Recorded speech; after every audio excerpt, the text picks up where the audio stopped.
মৰমৰ ছাত্ৰ ছাত্ৰীসকল, মাধৱ চন্দ্ৰ ডেকা চেনেলটোলৈ তোমালোকক স্বাগতম জনাইছোঁ। আজি আমি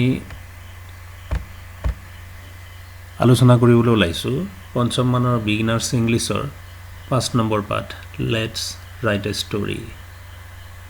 আচোন আমি পাঠটোৰ মাজলৈ আগুৱাই যাওঁ।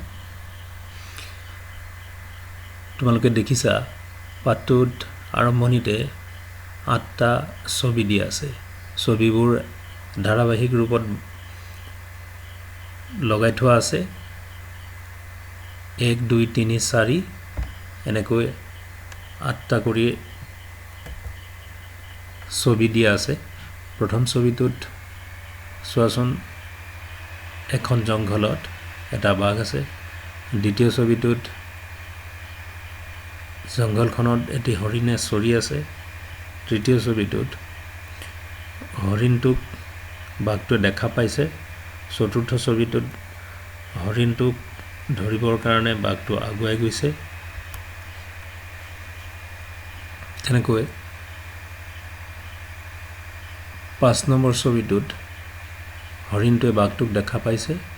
6 নম্বৰ ছবিটোত হৰিণটো ধৰিবৰ কাৰণে বাঘটোৱে জাপ মাৰি গৈছে। 7 নম্বৰ ছবিটোত হৰিণটো দৌৰি জোপোহাৰ মাজত সোমাই পৰিছে। আৰু 8 নম্বৰ ছবিটোত বাঘটোৱে দুখ মনেৰে আঁতৰি গৈছে। এতিয়া এই ছবিকেইটা চাই আমি আচলতে এটা সাধু প্ৰস্তুত কৰিব লাগে ইংৰাজীত। সেইকাৰণে ইয়াৰ পাছৰ পৰ্যায়ত এটা প্ৰশ্ন দিয়া আছে। প্ৰশ্নটো দিছে, তুমি মন কৰা, নাও এনচাৰ দ্য ফলোয়িং কুৱেশ্যনছ। কি বুলি কোৱা হৈছে যে এতিয়া তলৰ প্ৰশ্নবোৰৰ উত্তৰ কৰা। Pick words from the box below to complete the answers. And উত্তৰবোৰ সম্পূৰ্ণ কৰিবৰ কাৰণে তলত দিয়া বাকচৰ পৰা শব্দ তোমাক ল'বলৈ দিয়া হৈছে। You may choose a word মোৰ দেন ওৱান্স। তুমি এটা শব্দ এবাৰতকৈ বেছিবাৰৰ কাৰণে ব্যৱহাৰ কৰিব পাৰিবা। এতিয়া চোৱাচোন বাকচত কি কি শব্দ আছে। এইটো হৈছে গ্ৰেজিং। গ্ৰেজিং মানে চৰি থকা।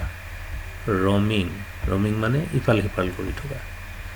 প্ৰেজেন্স মানে উপস্থিতি। ৰানছ দৌৰা। এৱে আঁতৰি যোৱা। ছেভ বচোৱা। বুজ জোপোহা। ছেডলি দুখ মানে। টাইগাৰ, টাইগাৰ তোমালোকে জানাই, টাইগাৰ মানে বাঘ। এলাৰ্ট সচেতন হৈ যোৱা বা সজাগ হৈ যোৱা। ডিয়াৰ হৰিণ। এতিয়া এ নম্বৰ প্ৰশ্ন দিয়া আছে, what is there in the first picture. প্ৰথম ছবিটোত কি আছে? এতিয়া আনচাৰটো হ'ব there is a tiger in the forest. হয়নে? আমি তাত কি দেখিছিলোঁ? প্ৰথম ছবিটোত এটা বাঘ দেখিছিলোঁ। সেইকাৰণে আমি আনচাৰটো কৰিব লগা হৈছে there is a tiger in the forest. আমি বাকচৰ পৰা টাইগাৰ শব্দটো লৈছোঁ। বি নম্বৰত আছে, what do you see in the second picture. দ্বিতীয় ছবিটোত তুমি কি দেখিছিলা? আনচাৰটো হ'ব there is a deer grazing in the forest. হয়নে? এই গ্ৰেজিং শব্দটো বাকচৰ 1 নম্বৰ।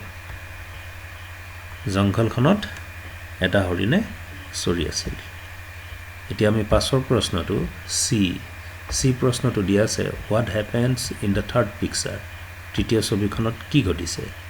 তৃতীয় ছবিখনত কি ঘটিছিল? The tiger cheese A dear roaming. তৃতীয় ছবিখনত আমি দেখিছিলোঁ যে হৰিণটো ইফাল সিফাল কৰি থকা বাঘটোৱে দেখা পাইছিল। D number, what does the tiger do in the fourth picture. চতুৰ্থ ছবিত বাঘটোৱে কি কৰিছিল? আনচাৰটো হ'ব the tiger crawls quietly towards the dear.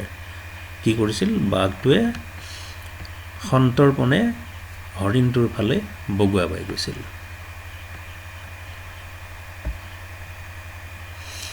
ই নম্বৰত, what does the deer do in the fifth picture.